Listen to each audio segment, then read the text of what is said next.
Hello and welcome to a video with me, Raindell. Today is a Q&A episode, so I'll be answering questions sent by viewers following my 500 subs special announcement. So that's what we'll be doing today. And also, I'll be talking a little bit about my marketing strategy going into making a channel, which is part of why I believe I managed to grow a little bit in a couple of months. So if you guys have an interest into that, you can stick towards the end. Otherwise, we'll begin with the Q&A. And thank you to everybody that sent questions. It was really fun to prepare for them. And then this is a different way to interact with the community in general, which is what I enjoy the most about YouTubing. So thank you very much for participating in this. And so our first person is Kyle, who's asking me what got me into marketing, and then what avenues do I suggest for someone that has interest into that. Well, I originally began studying in university in accounting, so business, but not directly marketing. And I ended up realizing that there was not enough room for creativity for me, and I was getting bored. And so I decided to transition towards something that would still keep the business mindset and allow me to work in a similar environment while still using my creativity a little bit more. So that's why I transitioned into marketing. And avenues, if you have an interest in that, I would say start reading and start informing yourself right now. It's a constantly evolving field, so it's a really good practice to just spend a couple hours every week reading stuff about that and just trying to take in as much knowledge as you can. I would recommend taking a look at the HubSpot blog. They have a ton of really good resources in there, and you don't need to use their software to benefit from their knowledge, so that's pretty good. And then if I had one small book that I would recommend, it's this one, The 22 Immutable Laws of Marketing by Al Ries and Jack Trout. It's a really interesting book. It's so simple, and they state very simple truths with not a lot of explanation, but they are all very fundamental things that a marketer should never forget. So I think it's a great resource for that. And then what got me to play Final Fantasy? Well, when I was a kid, I was a fan of video game, probably more than was healthy at the time. And my first Final Fantasy was actually Final Fantasy Tactics Advance on the Game Boy. It's the game that got me into turn-based tactical games in general as well. So it was a huge discovery for me. I played through the entirety of it. I believe I've made a 100% playthrough. So that's what got me in Final Fantasy in the beginning. Now, Sebastian wants to know more about my professional life. Well, I did touch marketing a little bit in the previous question, but I'm a marketing coordinator for a service as a software company that sells a software for the life sciences industry. And we're not a huge company, so I would say I'm basically the marketing department because we're not a ton of employees. And for somebody like me who's in early career and still learning a lot because I haven't had the chance to experience everything, it's a really good position because I get to try new things. Every couple of weeks when there's some new need that arises, I'm the one that has to go and make it happen. So that's a very good learning experience. Right now, my current challenge is making a product launch procedure because our company has been launching products for a long time, but it was never really done. Like, we would develop products and then when they're ready, start selling them. But that doesn't make much sense. What you would rather do as a company is begin scouting interest and then make sure that your clients really want the product so that when you finally launch it, clients are already eager for it and just waiting to be able to finally purchase it. So we want to change the way we think things around, and I'm currently working on that. So that's my current professional challenge. Now, Victor is wondering what got me into Final Fantasy series and my favorite one. So I did say what got me into Final Fantasy, but if I had to say my favorite one, honestly, that would be Final Fantasy VII Remake. I did not play the original Final Fantasy VII because I didn't have a PlayStation growing up, so that's simple. And so it's a discovery for me to actually go through the story of FF7. And when I was younger, I did play Final Fantasy Crisis Core, so I did play the prequel, and I had a huge attachment to the characters. So discovering their story in the following game is a really nice thing. And then the graphics and the visuals are just so good that you feel like you're playing an actual movie. So that goes a long way into me appreciating my experience. So not an actual turn-based Final Fantasy like we would expect from a War of the Vision YouTuber, maybe. But it's definitely one I enjoy a lot, and I'm very eager for the second part of it. Now, Paolo's just asking for anything, like what interests me outside of War of the Vision. I'm a person who has a lot of hobbies, and YouTubing is just the latest one, I guess, in the list. I've been playing piano for a while, on and off, so I'm not at a very professional level, but I do enjoy it a lot, so it's something I do. Lately, I've also taken bouldering, so indoors climbing, which I'm learning to do. I'm not great yet, but I'm learning a lot of tricks and watching videos on how to improve my technique, so that's very interesting for me. Aside from that, I'm a huge fan of role-playing, so tabletop RPGs in general, Dungeons & Dragons, Pathfinder, Savage Worlds. I've played in a lot of different systems and enjoy it a lot, especially using accents and making funny voices. So these are part of what I enjoy.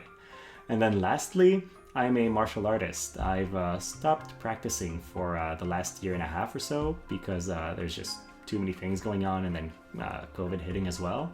But I'm a black belt in Aikibudo, which I've practiced for a couple years. And then I've also done some weapons training as well in other martial arts. So I guess that pretty much sums up my interests outside of War of the Vision. Then Yo Sam has a couple different questions in this one, and it's in French, so I'll translate as I go. But the first question is, what's my opinion on War of the Vision after a year, and what brings me the most pleasure within the game? I think it's a great game. I think it doesn't feel to me like it's a mobile game. It feels like it's a game with a lot of depth and a lot of customization. And I would say that's probably what I enjoy the most, is seeing a team that seems unbeatable at first, and then breaking down the different resources that I have access to, and then trying to find a way to counter them is really what I enjoy. So in a way, you could say that I enjoy the experience of someone with a very strong account. If I had weaker accounts, maybe I couldn't use my creativity as much, and I would have a different degree of enjoyment. But right now, it's really that. Picking teams, perhaps of weaker characters or MR characters, and then trying to find ways to make them work with all the vision cards and all the equipment that I have access to is really most of my fun. And then he's asking, will I make other videos on thinking about the game rather than the actual game, like I did about my video on fear of missing out? Yes, I would love to do those. I am not sure what topic to tackle, though. So if you guys have any suggestions on topics revolving around the gaming industry, but not necessarily about War of the Vision itself, go ahead. I would like to speak about those things. So that's it for him. Now, moving on. Taeyeon, who's my favorite unit? My favorite unit in War of the Vision right now, I am still in love with Alim. That video that I made about her was really the one I'm most proud of, and I really, she's become my favorite unit following that, and I can't wait to use her in other content. And then St. Carl's asking, what's my favorite Final Fantasy soundtrack?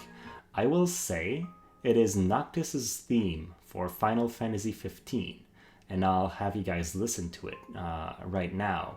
It's actually a song that I'm trying to learn on piano for the piano arrangement, but it's rather complicated, so I'm only halfway through or so right now. But that's my favorite song. I like the fact that it feels very nostalgic and very emotional, but has some glimmer of hope and then a lot of variations and modulations within it. So for somebody who's played a bit of piano, it's really makes me tear up basically every time I listen to it. So that would be it. Now, let's take a look at the marketing strategy behind building a channel and beginning to do some YouTube videos. So I began YouTubing in January, right? And before that, I was watching videos of content creators, and I was generally very impressed with their work. I was impressed with the visuals that they would make, and then how clearly communication would be in general. and a part of me wanted to try it out. So the first thing I did when I decided to actually get into it is subscribe to as many channels on War of the Vision as I could. Basically everyone that I could find, the bigger ones, but also the smaller ones. And then I looked at all their videos and I tried to bring up trends depending on the topic they were covering to see what kind of videos do people watch the most, like the most, and etc. And what came from that was that people really want videos about upcoming content and should they poll, should they build, should they, and whatnot. That's really what is most popular. So that was something that I would probably need to do if I wanted the channel to grow. And then the other thing that I noticed was that there was barely any content about units that were not meta and lower than UR rarity units. So I figured that it would be a way to do something that's unique, and that might make people stay on my channel because they would have a different experience from the other bigger names. So that was the main results of my research.